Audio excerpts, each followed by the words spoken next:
Look down a dark hallway, and your brain will often try to convince you someone is standing in the shadows. This is pareidolia. The human visual cortex scans random noise, like dark geometric shapes, matching them to known threats, like a human face. It's a survival mechanism, but it assumes our eyes capture an uninterrupted sweep of our environment. The reality is that our perception of a solid 360-degree world is a reconstruction. Our natural warning systems are built to hide their own specific, measurable gaps. Take Sarah, a woman living alone in a Seattle studio apartment. Like most people, she trusts her physical senses to confirm her safety. But your vision has a literal hole. Here, where the optic nerve connects to the retina, lies the optic disc, devoid of photoreceptors.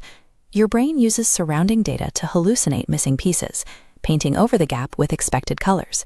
Usually, this gap is mitigated by saccades, the rapid, jerky movements your eyes make to refresh data. Staying inside that hole requires impossible choreography.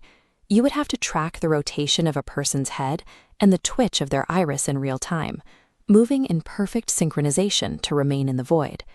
Sarah's phone provided the first hint that someone had mastered that choreography. It was an automatically generated memory slideshow titled Home Sweet Home.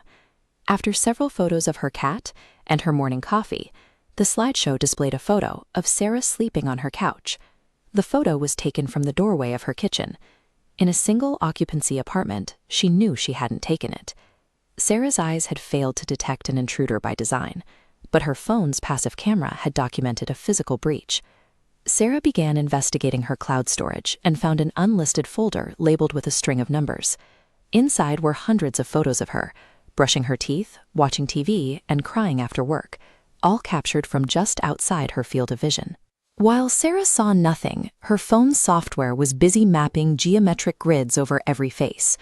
Unlike humans, algorithms scan every pixel with equal priority, cross-referencing microscopic background details across hundreds of photos simultaneously. Within the reflections of her windows and bathroom mirrors, the algorithm isolated a man in a gray hoodie. By connecting these tiny recurring reflections, the algorithm identified a presence that human biology is wired to ignore. Digital sensors do not have optic discs. They provide an objective record of a room that exists independently of human perception. The logs showed he wasn't hiding in a closet. He was moving through the apartment as Sarah moved. This top-down map shows the precision required. To remain invisible, he navigated perfectly within the conical blind spot trailing Sarah's vision. But he couldn't hide from her devices. Overlapping lines of sight from her laptop and phone instantly intersected where he stood. The modern home is a landscape of conflicting data. Human biology creates the space for a threat to hide, but digital observation makes that hiding spot a matter of record.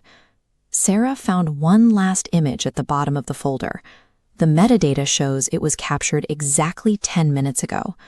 The photo shows Sarah sitting in her chair, recording the very video you are watching right now. He is standing directly behind her. He is unperceivable in the room, but he is clearly visible on her screen. Our devices act as high-resolution observers, documenting the physical details that our conscious minds are literally wired to ignore. On the screen, the man leans down to whisper in her ear. She can't hear him, but she feels his breath on her neck. I'm going to turn around now. If this video uploads, look closely at the reflection in my eyes. You'll see him. And once you see the digital truth, he knows you know.